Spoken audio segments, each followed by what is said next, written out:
नमस्ते बच्चों, कैसे हैं आप सब।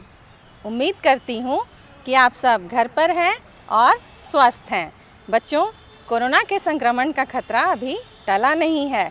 आपको कुछ सावधानियाँ बरतने की ज़रूरत है। जब भी आप घर से बाहर जाएं, अपने नाक और मुंह को दुपट्टा, तौलिया या गमछा, मास्क से ज़रूर ढकें। अपने हाथों को साबुन से धोते रहें और जहाँ पानी की कमी है, सैनिटाइज़र का उपयोग करें। बच्चों, भीड़ भाड़ वाली जगहों में शारीरिक दूरी बना कर रहें। और आज मुख्यमंत्री विद्यालय सुरक्षा कार्यक्रम के अंतर्गत सुरक्षित शनिवार में शीतलहर के प्रभाव को कैसे कम करें, उससे बचाव के लिए क्या सावधानियां बरतनी चाहिए, साथ ही विभिन्न प्रकार के प्रदूषण से होने वाले खतरों से बचाव के लिए आपको बहुत सारी जानकारियां दी जाएंगी। बच्चों, सर्दी के मौसम में होने वाली बीमारियों से बचाव के लिए क्या करना चाहिए और क्या नहीं करना चाहिए, इसके बारे में भी आपको बहुत सारी जानकारियां दी जाएंगी। बच्चों, निमोनिया नामक बीमारी जानलेवा है। इस निमोनिया नामक बीमारी से बचाव के लिए आज हमारे साथ यूनिसेफ के स्वास्थ्य विशेषज्ञ डॉक्टर सैयद हुबे अली हमारे साथ बहुत सारी बातें करेंगे, बहुत सारी जानकारियां देंगे और इससे बचने के विभिन्न उपायों के बारे में भी बताएंगे। बच्चों, तैयार हैं ना? तो चलिए आज के कार्यक्रम को जल्दी से शुरू करते हैं और आज के कार्यक्रम को देखने के लिए हमारे साथ अंत तक बने रहिए। चलिए। अरे मुनिया, स्कूल में बच्चों को आपस में कोरोना वायरस के संक्रमण को रोकने के लिए जो सावधानियां रखनी है, उसके बारे में क्या बताओगी? मैं अपने साथ पढ़ने वाले स्कूल के सभी बच्चों को ये बताऊंगी। हम सबको स्कूल में आते समय अपने मुंह पर मास्क लगा के रखना है या कपड़ा बांध के रखना है। दूसरा ये कि प्रार्थना के समय, क्लासरूम में और मैदान में खेलते समय आपस में कम से कम 1 मीटर की दूरी जरूर बनाकर रखनी है। और क्या? भूल गई, मैं बताता हूँ। लंच ब्रेक के समय, पानी पीते जाते समय और छुट्टी के समय पर भी आपस में कम से कम 1 मीटर की दूरी बनाकर रखनी है। और क्या क्या बताओगी? ये भी बताऊंगी कि हम सबको बार अच्छी तरह से साबुन और पानी से 40 सेकंड तक हाथ धोना है। और हाँ, एक बात और बताऊंगी कि खांसते या छींकते समय हमें इस बात का विशेष ध्यान रखना है कि हमारा मास्क चेहरे पर अच्छी तरह से लगा हो।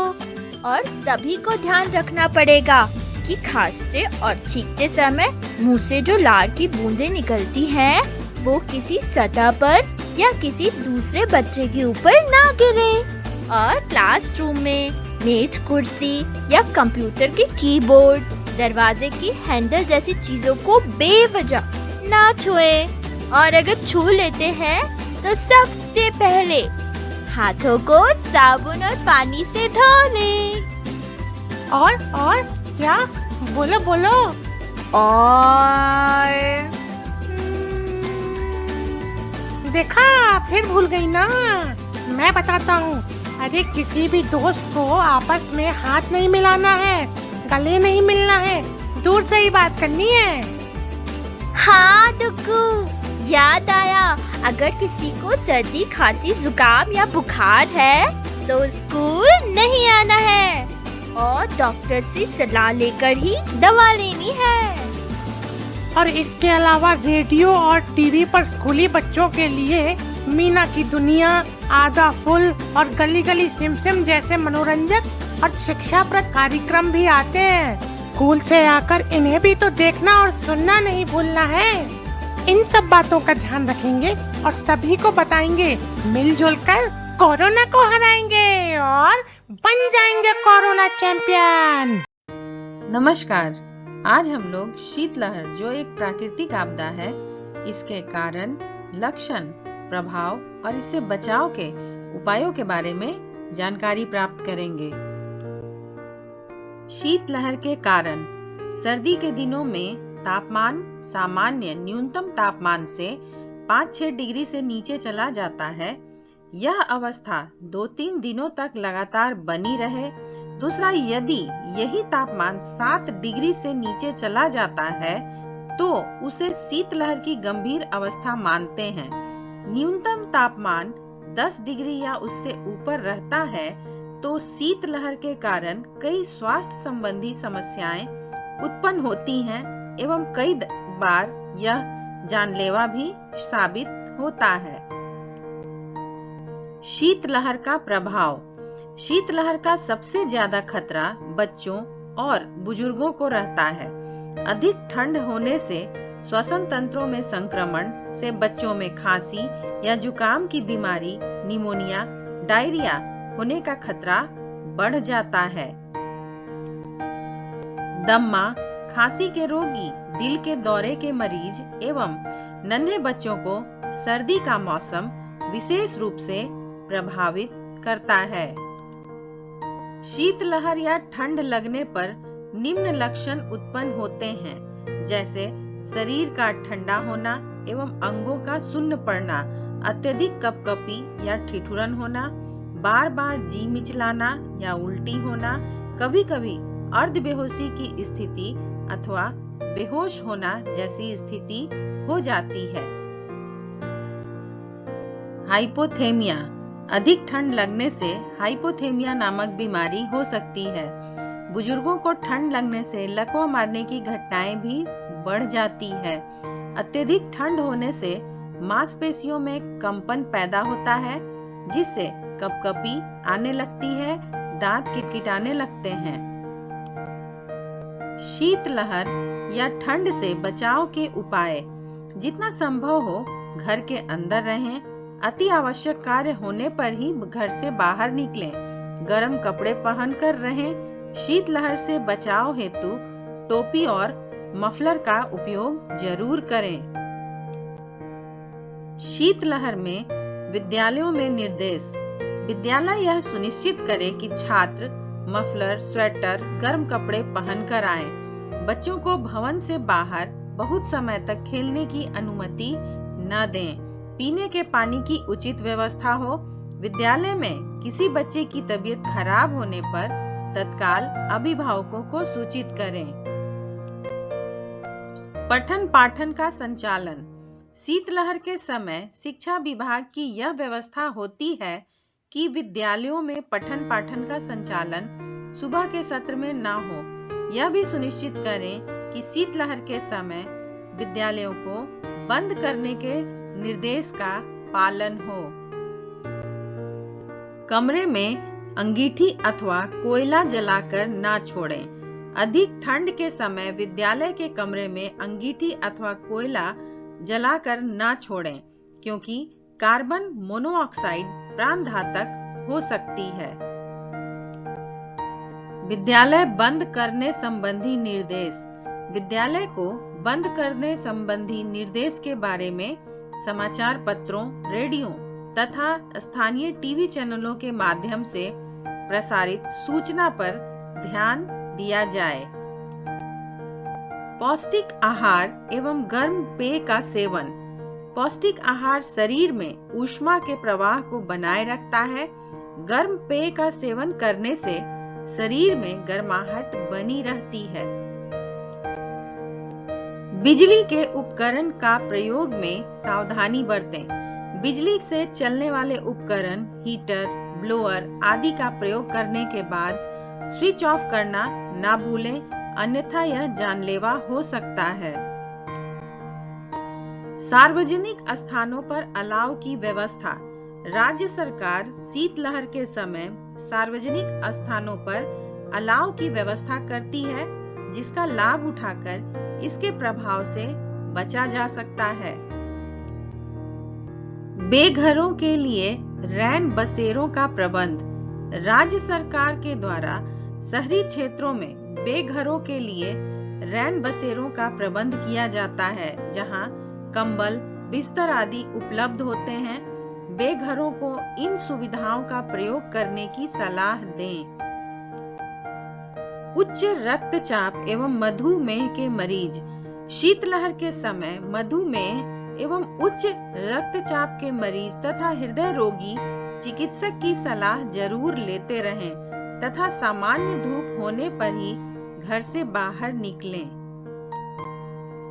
102 और 108 पर संपर्क करें। विशेष परिस्थिति में नजदीकी सरकारी अस्पताल से अविलंब चिकित्सा परामर्श लें। एम्बुलेंस की सहायता लेने हेतु दूरभाष संख्या 102 और 108 पर संपर्क करें। चिकित्सक से परामर्श लें। यदि सर्दी से संबंधित कोई प्रभाव शरीर पर दिखाई दे, जैसे नाक, कान लाल हो जाए, पैर हाथ की उंगलियां फूल जाए, तो तत्काल स्थानीय चिकित्सक से परामर्श लें। सूचनाओं को ध्यान से सुनें। मौसम से संबंधित समाचार व आपातकाल के संबंध में जारी समाचारों को ध्यान से सुनें एवं दूसरों को भी सचेत करें। निम्न उपायों को ध्यान में रखकर शीतलहर से होने वाले कुप्रभावों को बहुत हद तक कम किया जा सकता है। नमस्कार, आज हम लोग संक्रमण से होने वाली बीमारियां जैसे डायरिया, निमोनिया, सर्दी, खांसी, जुकाम तथा त्वचा और आंखों के संक्रमण से बचाव के बारे में जानकारी प्राप्त करेंगे। डायरिया या दस्त अक्सर गंदे पानी के प्रयोग से होता है।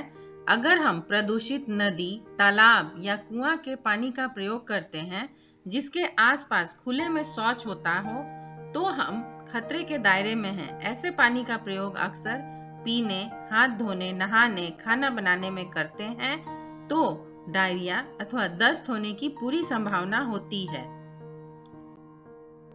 डायरिया के कारण वायरल इन्फेक्शन, दूषित खाना, दूषित पानी का सेवन करना, किसी दवा से एलर्जी होने पर या किसी फूड से एलर्जी होने पर डायरिया होने की पूरी संभावना होती है। डायरिया के लक्षण। डायरिया में बार बार पानी जैसा मल होना, पेट में ऐंठन होना, मतली और उल्टी, बुखार, चक्कर आना, सूखा मुंह व सूखी त्वचा का होना, आंखों के नीचे काला पड़ना और निर्जलीकरण यानी पानी की कमी हो जाती है। डायरिया से बचाव के सबसे सरल उपाय हैं ORS का घोल का सेवन करना। ORS का पैकेट स्वास्थ्य केंद्र एवं मेडिकल स्टोर में मिल जाता है। इसे घर में भी बनाया जा सकता है। यह घोल शरीर में पानी के साथ साथ जरूरी पौष्टिक तत्वों की पूर्ति भी करता है। यह शरीर में नमक और पोषक तत्वों की कमी को पूरा करता है, उल्टी और दस्त में कमी लाता है, पानी की कमी को पूरा करके दस्त को जल्दी ठीक करता है। इसे बनाने की विधि बहुत ही आसान है।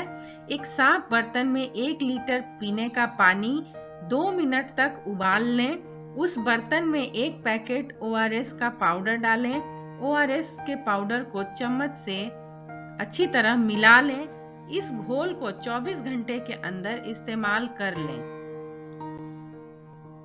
निमोनिया। मॉनसून के समय एवं सर्दियों के मौसम में निमोनिया जैसी गंभीर बीमारी किसी भी आयु वर्ग के लोगों को अपनी चपेट में ले सकती है। हाल में वर्ल्ड हेल्थ ऑर्गेनाइजेशन WHO द्वारा किए गए रिसर्च से पता चला है कि भारत में हर घंटे निमोनिया से 45 बच्चों की मौतें होती है, यानी हर मिनट हमारे देश में एक बच्चा निमोनिया के कारण मौत के मुंह में चला जाता है। इसलिए इसका समय रहते इलाज बहुत ही जरूरी है। निमोनिया के कारण। निमोनिया एक तरह का इन्फेक्शन होता है। ये इन्फेक्शन तब होता है जब लंग्स यानी फेफड़े में हवा की थैली बन जाती है, जिसमें मवाद या तरल पदार्थ भर जाता है। ऐसा होने पर आपके खून में पर्याप्त ऑक्सीजन नहीं पहुंचता है और आपको सांस लेने में तकलीफ होने लगती है। निमोनिया के लक्षण। सांस लेते समय सीने में दर्द होना, कफ आते समय सीने में दर्द होना, थका हुआ महसूस करना, भूख ना लगना, बुखार आना, पसीना आना, ठंड लगना, चक्कर आना, उल्टी आना, पेट खराब होना, जैसे लक्षण निमोनिया के हो सकते हैं।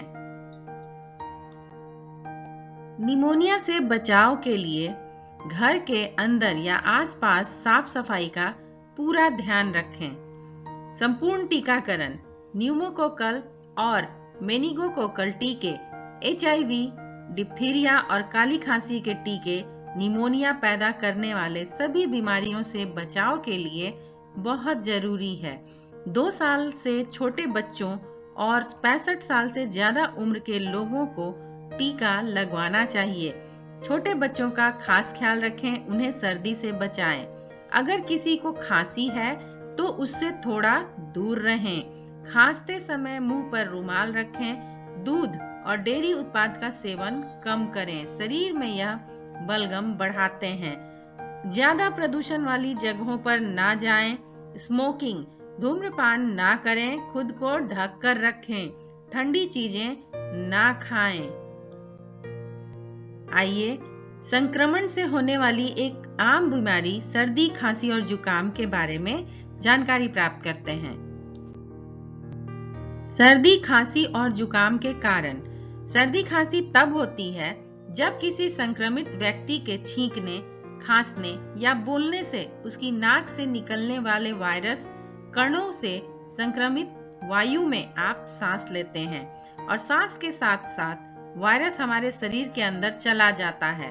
आपको यह वायरस उन दूषित वस्तुओं जैसे कि दरवाजे की कुंडी, टेलीफोन, बच्चों के खिलौने और तौलिए से जो एक संक्रमित व्यक्ति के छूने से दूषित हो चुके हैं, उन चीजों को छूने से भी संक्रमित कर सकता है।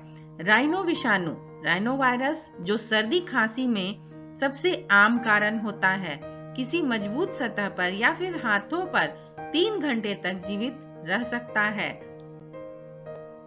सर्दी, खांसी और जुकाम के लक्षण।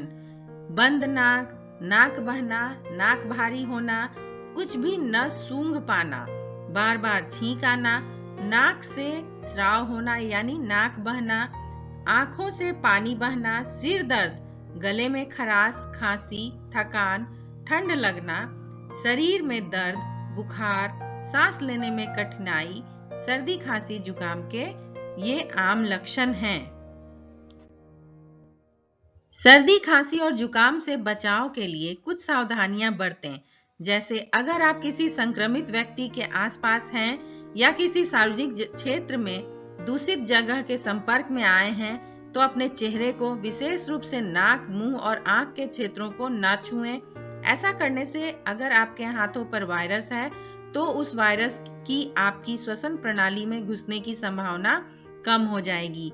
सर्दी जुकाम से बचने का सबसे बढ़िया तरीका है विशेष रूप से किसी सार्वजनिक स्थान से वापस घर आने पर हाथ साबुन और पानी से जरूर धो लें। अगर आप लगातार हाथ धोते हैं तो यह उन वायरस को नष्ट करने में मदद करता है। संक्रमण से होने वाली एक अन्य बीमारी है त्वचा का संक्रमण। त्वचा का संक्रमण जो बैक्टीरिया, फंगस, वायरस या परजीवियों की वजह से होता है। त्वचा नमी और पानी के संपर्क में सबसे ज्यादा आती है। ऐसे में स्किन इन्फेक्शन का खतरा बढ़ जाता है और कई बार त्वचा में खुजली होने के साथ लालिमा और त्वचा का गलना जैसी समस्याएं होती है। त्वचा संक्रमण के कारण। त्वचा का संक्रमण एक आम समस्या है, परंतु अगर समय से इसका इलाज न किया जाए तो यह एक गंभीर रूप ले सकता है। त्वचा संक्रमण भले ही त्वचा पर पड़ने वाले लाल चकत्तों जैसा होता है, परंतु इसका प्रभाव काफी खतरनाक साबित हो सकता है।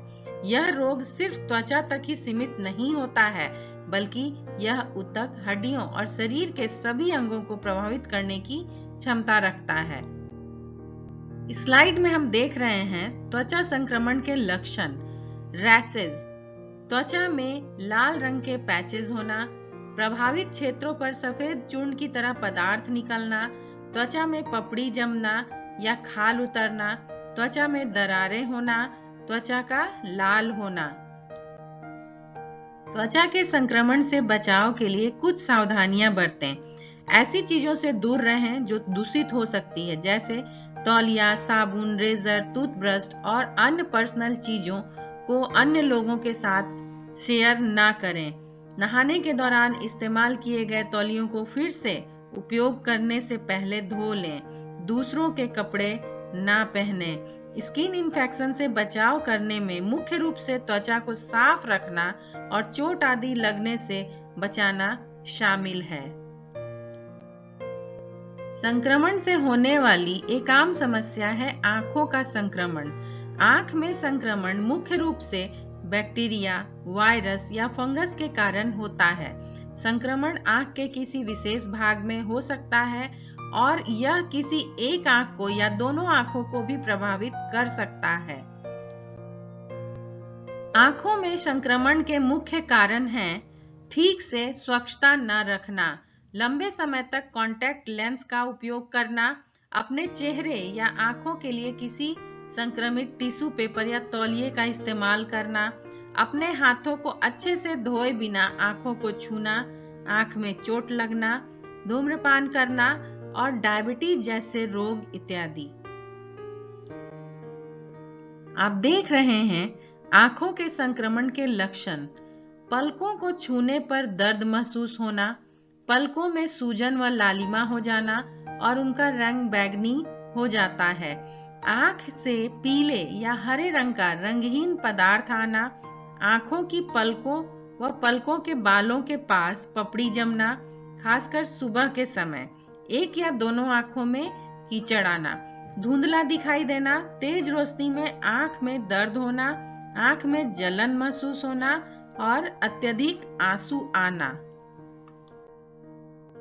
आंखों के संक्रमण से बचाव के लिए विशेष सावधानियां रखें, जैसे अपने तौलिए, तकिए, रुमाल जैसे व्यक्तिगत कपड़ों को किसी के साथ शेयर ना करें। कॉन्टैक्ट लेंस व आंख के किसी अन्य सामान को किसी के साथ भी शेयर ना करें। अपनी आंख को हमेशा तेज हवा व धूल से बचा कर रखें। अपने हाथों को अच्छे से बार बार धोते रहें। हाथों से अपने आंखों को न रगड़ें। अपनी आंख को किसी उत्तेजक पदार्थ के संपर्क में न आने दें, जैसे केमिकल के धुएं, सिगरेट के धुएं और प्रदूषण युक्त धुआं आदि।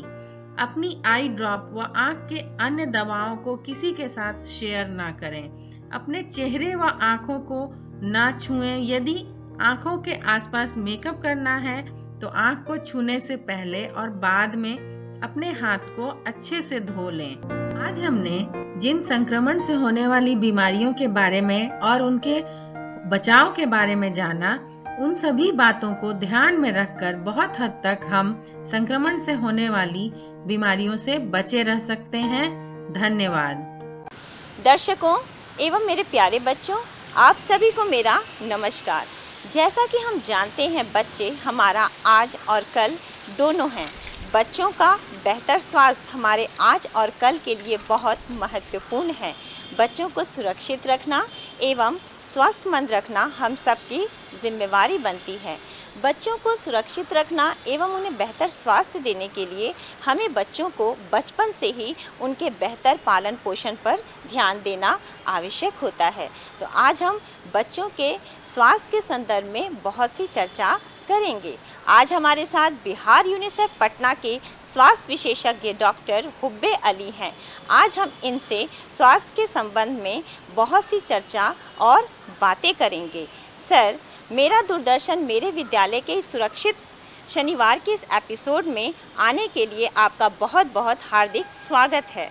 नमस्ते सर, हम आपसे ये जानना चाहेंगे कि निमोनिया भारत एवं बिहार में इसकी स्थिति क्या है और यह कैसे फैलता है। पूरे विश्व, भारत और बिहार में बाल मृत्यु दर का सबसे बड़ा कारण निमोनिया है। पूरे विश्व में निमोनिया से जितनी मृत्यु होती है उसमें से 20% निमोनिया से होने वाली मृत्यु केवल भारत में होती है। WHO मैथमेटिकल मॉडलिंग के अनुसार 57% निमोनिया केसेस और 70% निमोनिया से होने वाली मृत्यु भारत के 4 राज्य अर्थात बिहार, उत्तर प्रदेश, राजस्थान और मध्य प्रदेश में होते हैं। निमोनिया से होने वाली मृत्यु में 80% मृत्यु 2 साल से छोटे बच्चों में होती है। यदि हम बिहार की बात करें तो बाल मृत्यु दर की 16% मृत्यु केवल निमोनिया से होती है। लगभग एक साल के अंदर 1,05,000 साल से छोटे बच्चों की मृत्यु बिहार में होती है, जिसमें से 14,000 मृत्यु केवल निमोनिया से होती है। निमोनिया से होने वाली मृत्यु में काफ़ी कमी आई है। 2015 में 5 साल से छोटे बच्चों में 19,000 बच्चों की मृत्यु निमोनिया से होती है, जो कि अब घट कर के 14,000 हो गई है। दूसरा जो आपका प्रश्न है कि निमोनिया फैलता कैसा है, तो देखिए निमोनिया एक फेफड़े की बीमारी है।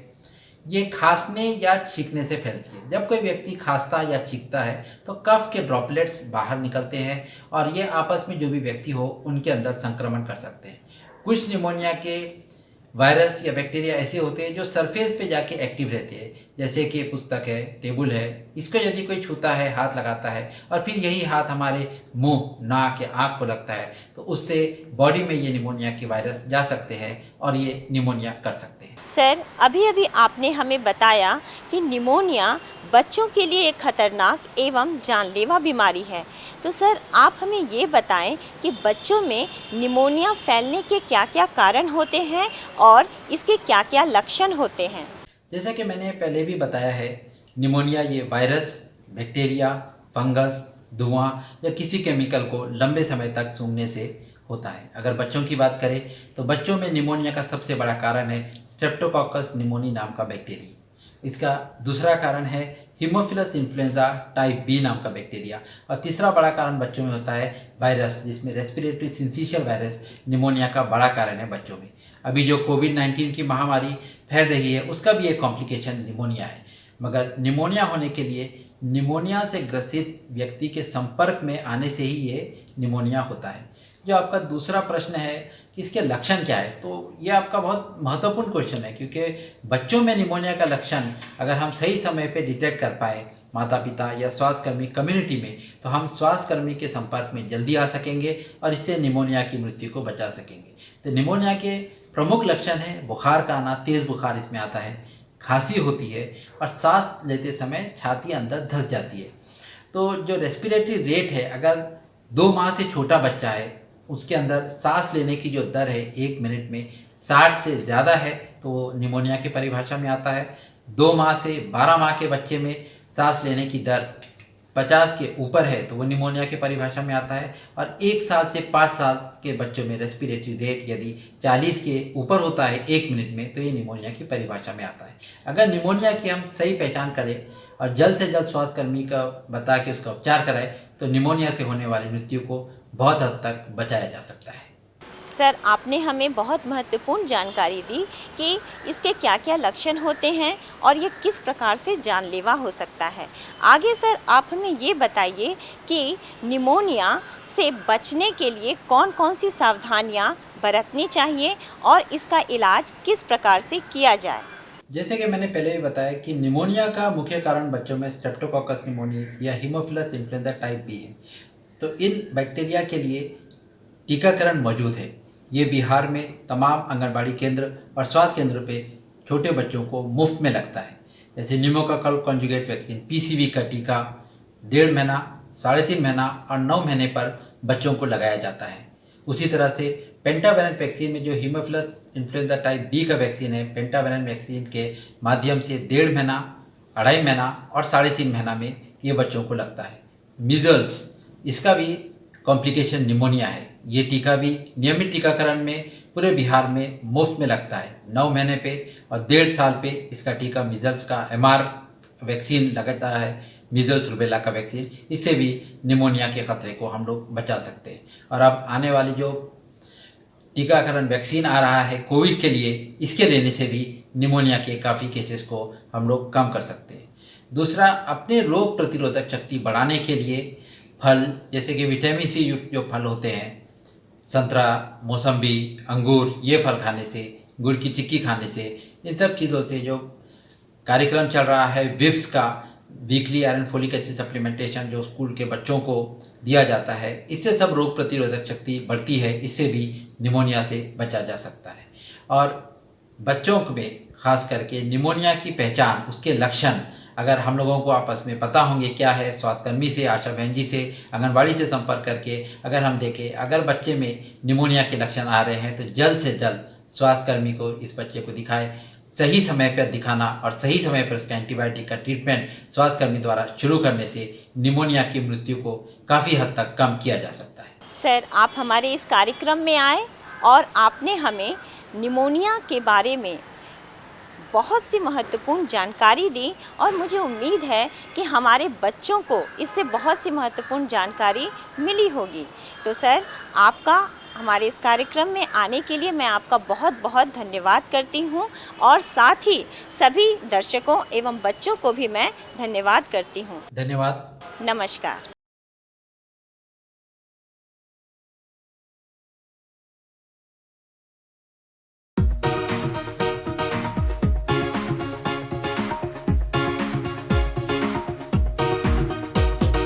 दीदी मेरा अच्छा खाना कौन ले गया, गंदा बासी जंक फूड उसको क्यों छोड़ गया। दीदी मेरा अच्छा खाना कौन ले गया, गंदा बासी जंक फूड उसको क्यों छोड़ गया। उनको रहना था हेल्दी और करने थे कुछ अच्छे काम, जो खाते गंदा खाना तो कैसे करते अच्छे काम। इसलिए जो था अच्छा खाना उसको ले गए, गंदा बासी जंक फूड उसको वो छोड़ गए। खाना खाना अच्छा खाना जो भी तुम खाना, अच्छा खाना हेल्दी खाना वही तुम खाना। खुला बासी गंदा खाना जंक फूड को भी मत तुम खाना। भूख लगे तभी ही खाना और हेल्दी हो वही तुम खाना। पेट फुलाकर भी मत खाओ, तुम थोड़ा सा कम ही खाओ। मोबाइल पर बातें करते नहीं, ध्यान से खूब चबाकर खाओ। खाना खाना अच्छा खाना जो भी तुम खाना, अच्छा खाना हेल्दी खाना वही तुम खाना। खाना खाना अच्छा खाना जो भी तुम खाना, अच्छा खाना हेल्दी खाना वही तुम खाना।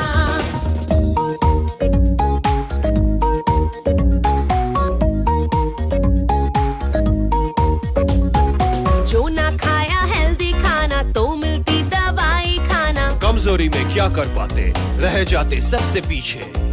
नहीं मिलता सबको खाना, खाने को तुम दान करो। जितना चाहिए उतना ही लो, इसको मत बर्बाद करो।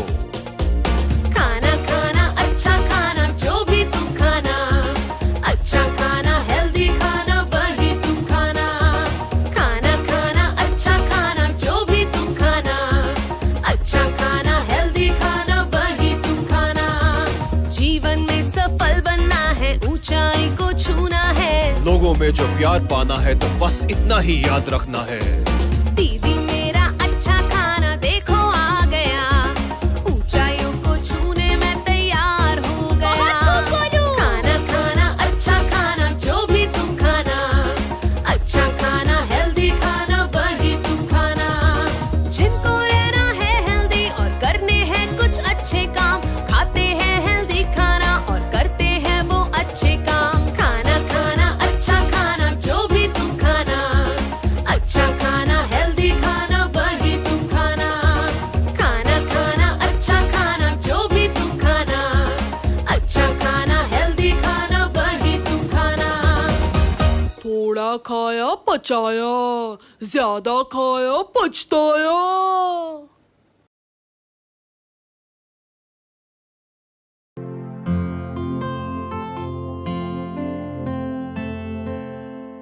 मुझे तो अब तक यकीन नहीं हो रहा कि बंटी को एनवायरमेंटल साइंस के ऐसे राइटिंग के लिए इनाम दिया गया है। हाँ, यकीन तो नहीं होता, पर पिछले कुछ दिनों में बंटी काफी बदल गया है। हमारे बंटी में एनवायरनमेंट को लेकर गजब की जागरूकता आई है और इसे अप्रिशिएट भी किया जाना चाहिए। रिंकी, ये सब कुछ तुम्हारी और दादाजी की वजह से हुआ है, वरना ये बंटी तो बिल्कुल नालायक था। इसको बोलती थी कि कूड़ा फेंकाओ, तो ये दरवाजे से ही कूड़ा ऐसे उछालता था जैसे ओलंपिक में खिलाड़ी गोला फेंकते हैं। ब्रश करते वक्त पानी का नल यूं खुला छोड़ देता था जैसे अपने आप बंद हो जाएगा।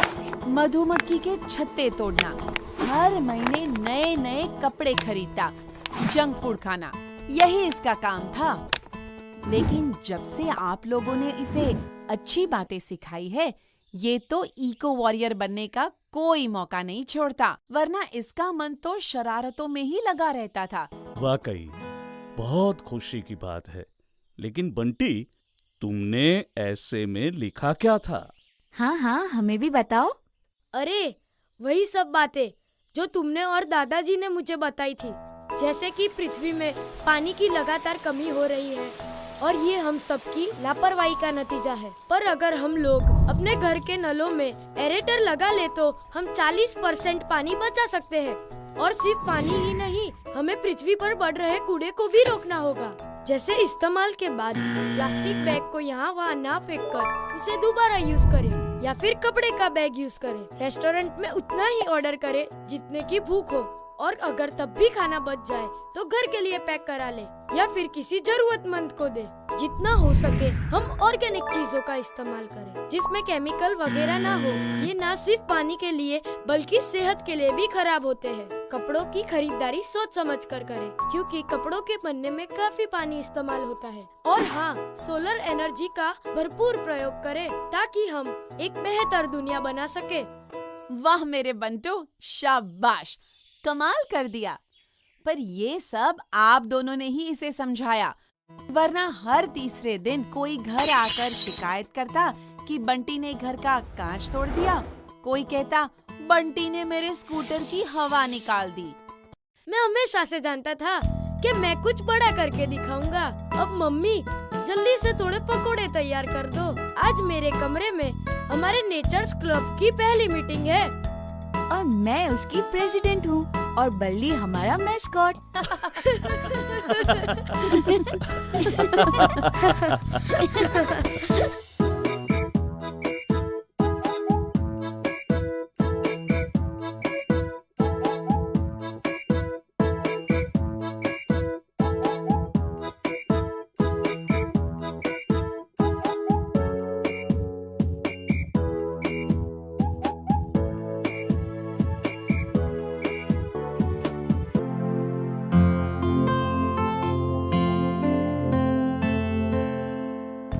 दादाजी, थोड़ा जल्दी चलिए ना, बंटी की बर्थडे पार्टी शुरू हो गई होगी।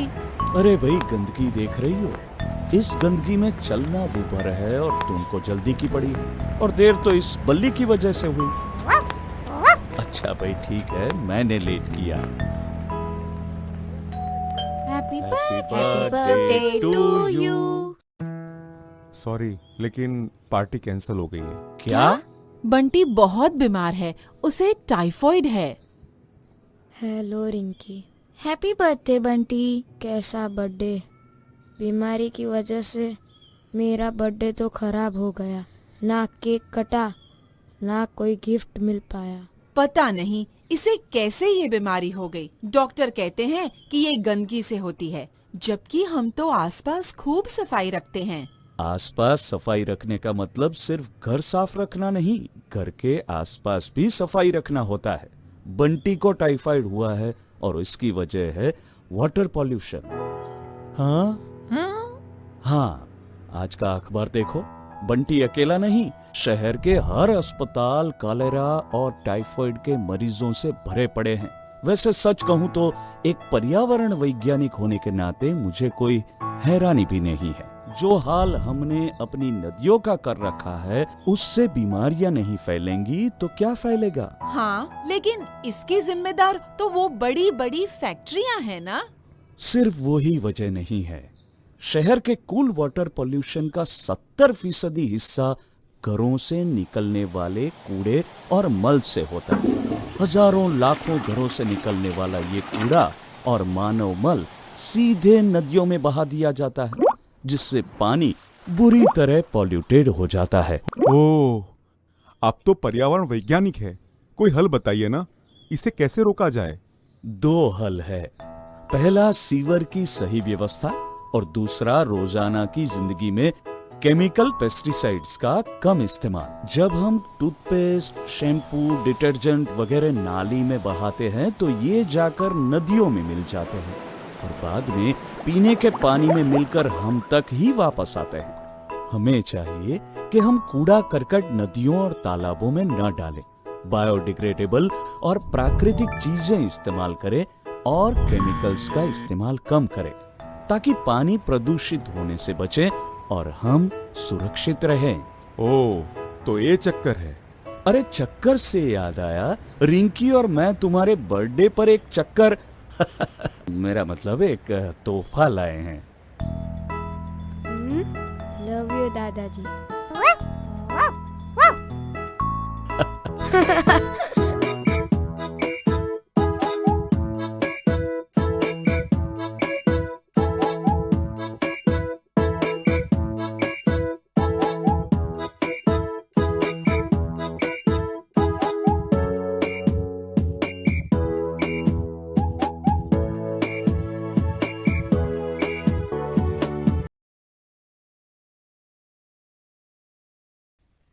राहुल आज विद्यालय नहीं आया था। उसे सांस लेने में कष्ट हो रहा था। वह ठीक से सांस नहीं ले पा रहा था। डॉक्टर ने उसे कुछ दवाइयां दी थीं और आराम करने के लिए कहा था। अध्यापक ने कक्षा में पूछा, बच्चों, जानते हो ये बीमारी हमें क्यों होती है? सभी बच्चे एक दूसरे की तरफ देखने लगे। कोई भी बच्चा इस प्रश्न का उत्तर न दे सका।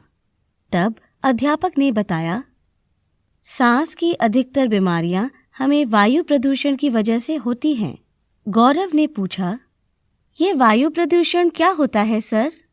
अध्यापक ने कहा, बस, कार, मोटरसाइकिल, स्कूटर, ट्रक आदि से निकलने वाला धुआं वायु में मिलकर उसे प्रदूषित कर देता है।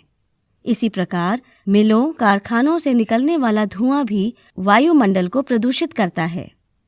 धुएं से कार्बन मोनोऑक्साइड काफी मात्रा में निकलती है, जो स्वास्थ्य के लिए हानिकारक होती है। दूषित वायु ग्रहण करने के कारण ही हमें अनेक प्रकार की सांस की बीमारियां जैसे अस्थमा, टीबी आदि होती हैं। प्रदूषित शब्द का अर्थ क्या होता है? तभी आकाश ने अध्यापक से पूछा। अध्यापक ने बच्चों को समझाया कि प्रदूषित का अर्थ है दोषयुक्त, अर्थात खराब या गंदा होना। सुनैना ने तुरंत पूछा, हवा को खराब होने से हम कैसे बचा सकते हैं? अध्यापक ने समझाया, इसका एक ही तरीका है कि हम सभी अधिक से अधिक पेड़ लगाएं, क्योंकि पेड़ पौधे हवा को शुद्ध करते हैं। बच्चों, आप जानते हो कि पेड़ दूषित हवा को ग्रहण करते हैं और हमें शुद्ध ऑक्सीजन देते हैं। इसलिए हम जितने अधिक से अधिक पेड़ लगाएंगे, हमें उतनी ही शुद्ध हवा मिलेगी। सभी बच्चे एक स्वर में बोले, हम पेड़ जरूर लगाएंगे। अध्यापक ने कहा, हाँ, ये जुलाई का महीना है। इस समय पौधे लगाने से बारिश के पानी से वे जल्दी ही बढ़ने लगते हैं और चारों तरफ हरियाली छा जाती है। पेड़ पौधे हमारे जीवन के लिए बहुत उपयोगी हैं। उनसे हमें फल फूल मिलते हैं और पेड़ों से हमें लकड़ी भी प्राप्त होती है, जो फर्नीचर बनाने के काम आती है। इसके साथ साथ पेड़ पौधे वर्षा कराने तथा मिट्टी की कटान रोकने में भी सहायक होते हैं। कई पेड़ पौधे ऐसे होते हैं जिनका प्रयोग विभिन्न प्रकार की दवाइयां बनाने में होता है। इस तरह पेड़ हमारे जीवन के लिए बहुत ही उपयोगी हैं। बच्चों, आओ आज से ही हम पेड़ पौधे लगाना शुरू कर दें। कोरोना वायरस को फैलने से बचाएं। साथियों, कोरोना वायरस के संक्रमण से बचने के लिए मास्क लगाना बहुत जरूरी है। यदि आपके पास बाजार में मिलने वाला मास्क नहीं है, तो घर पर बने कपड़े के मास्क जिन्हें धोया जा सकता है, उसका उपयोग करें। जब भी आप घर से बाहर जाएं, तो हर हाल में मास्क या सूती कपड़े जैसे गमछे या दुपट्टे से अपना मुंह और नाक ढक कर रखें। किसी दूसरे के द्वारा प्रयोग किए गए मास्क या सूती कपड़े का उपयोग कभी न करें। घर पर बने कपड़े के मास्क को साबुन और गर्म पानी से धोएं और उसे धूप में सुखाएं। यदि किसी को खांसी, बुखार या सांस लेने में तकलीफ जैसे लक्षण हैं या अधिक जानकारी चाहिए, तो अपने नजदीकी सरकारी अस्पताल या सरकार के टोल फ्री नंबर 104 या 1075 पर संपर्क करें। बिहार सरकार और यूनिसेफ द्वारा जनहित में जारी। कोरोना वायरस के खतरे से खुद को बचाएं। ये कुछ सरल उपाय अपनाएं। साथियों, कोरोना वायरस के संक्रमण से बचने के लिए आपको कुछ आसान से काम करने हैं। जब भी आप किसी से बात करें या किसी के साथ बैठें, तो उनसे कम से कम 1.5 से 2 मीटर या 2 गज की दूरी बनाएं। घर में रहें और बहुत जरूरत पड़ने पर ही आप घर से बाहर जाएं। बाहर जाते समय आप हर हाल में मास्क या सूती कपड़े जैसे गमछे या दुपट्टे से अपना मुंह और नाक ढक कर रखें। अपने हाथों को 20 सेकंड तक साबुन और पानी से बार बार धोएं। यदि किसी को खांसी, बुखार या सांस लेने में तकलीफ जैसे लक्षण हैं या अधिक जानकारी चाहिए तो अपने नजदीकी सरकारी अस्पताल या सरकार के टोल फ्री नंबर 104 या 1075 पर संपर्क करें। बिहार सरकार और यूनिसेफ द्वारा जनहित में जारी।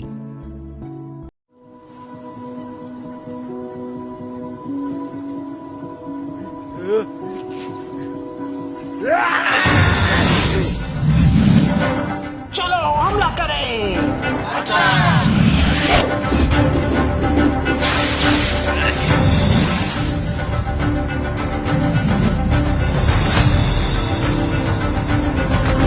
वो देखो 2 लड़के। ना मास्क है ना सोशल डिस्टेंसिंग। चलो हमला करें।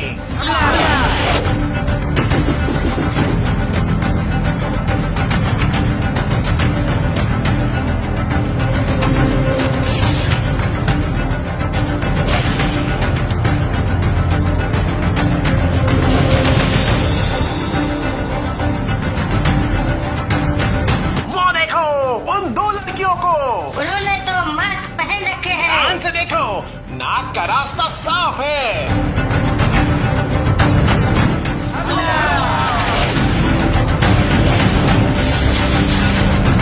चलो इसका शिकार करते हैं। अरे ये तो मास्क में फंस गए। बचाओ।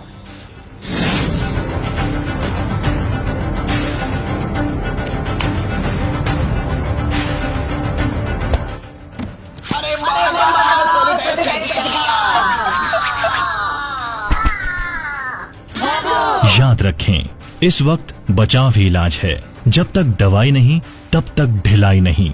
और ये मास्क आपका सुरक्षा कवच है। मास्क से अपने नाक और मुंह दोनों को ढक कर रखें। सदा सुरक्षित रहें। जो काम घर बैठे हो सकता है उसके लिए घर से बाहर ना जाएं। सदा याद रहे, जब तक दवाई नहीं तब तक ढिलाई नहीं। बच्चों नमस्ते। सर्दियों का मौसम शुरू हो गया है। आप में से बहुत सारे बच्चे रजाई के अंदर होंगे, कंबल के अंदर होंगे और हमारे इस कार्यक्रम को देख रहे होंगे। आज आपको शीतलहर से बचाव के बारे में और शीतलहर क्या होता है, इन दोनों चीज़ों के बारे में बताया। आपको निश्चित तौर पर याद होगा कि दिसंबर माह के अंतिम सप्ताह से लेकर के जनवरी माह के प्रथम 3 सप्ताह तक शीतलहर का प्रकोप होता है। आप सब लोग इस शीतलहर के दौरान बच करके आप सबको रहना है और जो उपाय बताए गए हैं वह आपको करने हैं। अब हम लोग पूर्व निर्धारित कार्यक्रम के अनुसार हम आपसे कुछ सवाल पूछेंगे जिसको आपको ध्यान से सुनना है और सही जवाब का चयन करके अपनी कॉपी में लिखना है। तो बच्चों, क्या आप लोग क्विज के लिए और उसके पश्चात गृह कार्य के लिए तैयार हैं? चलिए क्विज प्रारंभ करते हैं। आज के सत्र के सवाल आपके सामने हैं। पहला सवाल, शीतलहर का प्रकोप किस माह में होता है? इसके विकल्प हैं। पहला जून से जुलाई, दूसरा अप्रैल मई में, तीसरा सितंबर अक्टूबर में, चौथा दिसंबर जनवरी में। बच्चों, आज आपने शीतलहर के बारे में जाना तो उम्मीद करता हूँ आपको इसका उत्तर पता होगा। इसका सही उत्तर है दिसंबर और जनवरी माह में। दूसरा सवाल, सर्दियों के दिनों में बच्चों में किस बीमारी की आशंका ज़्यादा होती है? इसके विकल्प हैं। पहला मलेरिया, दूसरा हृदय की बीमारी, तीसरा किडनी की बीमारी, चौथा निमोनिया। इसका सही जवाब है निमोनिया। तीसरा सवाल, जलवायु परिवर्तन के कारण कौन सी आपदा आती है? इसके विकल्प हैं। पहला बाढ़, दूसरा सुखाड़, तीसरा शीतलहर, चौथा वज्रपात और पांचवा उपरोक्त सभी। आज आपको जलवायु परिवर्तन के बारे में भी बताया गया। तो बच्चों, इसका सही जवाब है उपरोक्त सभी, अर्थात जलवायु परिवर्तन के कारण बाढ़, सुखाड़, शीतलहर, वज्रपात सभी की आवृत्ति बढ़ जाती है। चौथा सवाल, जलवायु परिवर्तन के संदर्भ में निम्न में से कौन सत्य है? इसके विकल्प हैं, पहला तापमान में वृद्धि हो रहा है, दूसरा ऑक्सीजन की मात्रा में कमी हो रहा है, तीसरा आपदाओं की आवृत्ति बढ़ रही है और चौथा उपरोक्त सभी।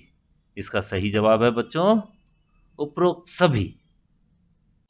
पांचवा सवाल, वायु प्रदूषण को नियंत्रित करने के लिए क्या उपाय हैं?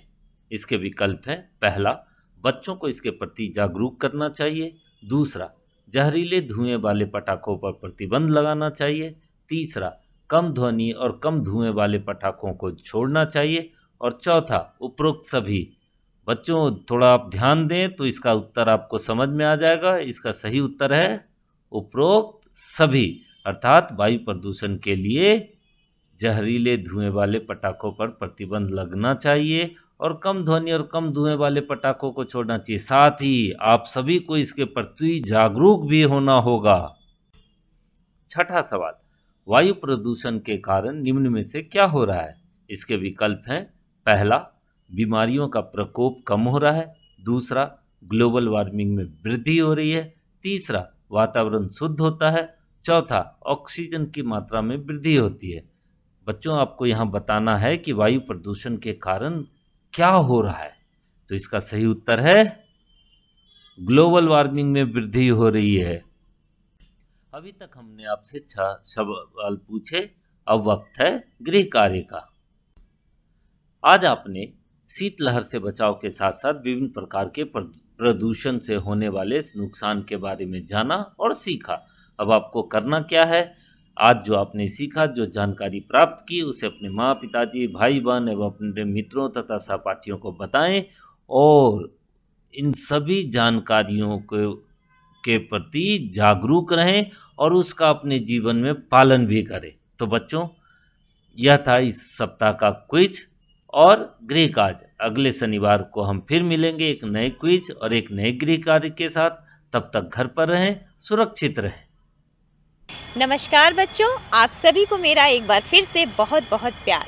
बच्चों, आज आपने शीतलहर से बचने के उपाय के साथ साथ विभिन्न प्रकार के प्रदूषण से होने वाले नुकसान के बारे में भी जाना और साथ ही आपने सर्दी के मौसम में होने वाले विभिन्न प्रकार की बीमारियों से बचने के बारे में हमें क्या करना चाहिए और क्या नहीं करना चाहिए, ये भी आज आपने सीखा। बच्चों, आज आपको स्वास्थ्य विशेषज्ञ बिहार यूनिसेफ पटना डॉक्टर हुब्बे अली के द्वारा निमोनिया से बचने के उपाय के बारे में भी बताया गया, जो कि काफ़ी महत्वपूर्ण था। बच्चों, मुझे उम्मीद है आज का जो प्रश्नोत्तरी आपसे पूछा गया और जो होमवर्क दिया गया वो भी काफ़ी रोचक रहा होगा। बच्चों, आज आपने जो भी समझा और सीखा, मुझे आशा है कि वो आप अपने माता पिता, परिजनों, दोस्तों को अवश्य बताएं।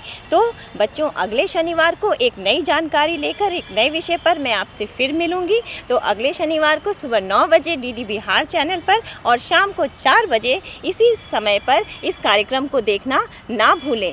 तो अगले शनिवार को मैं आपका इंतज़ार करूंगी। जब तक के लिए घर पर रहें, सुरक्षित रहें। नमस्कार, धन्यवाद।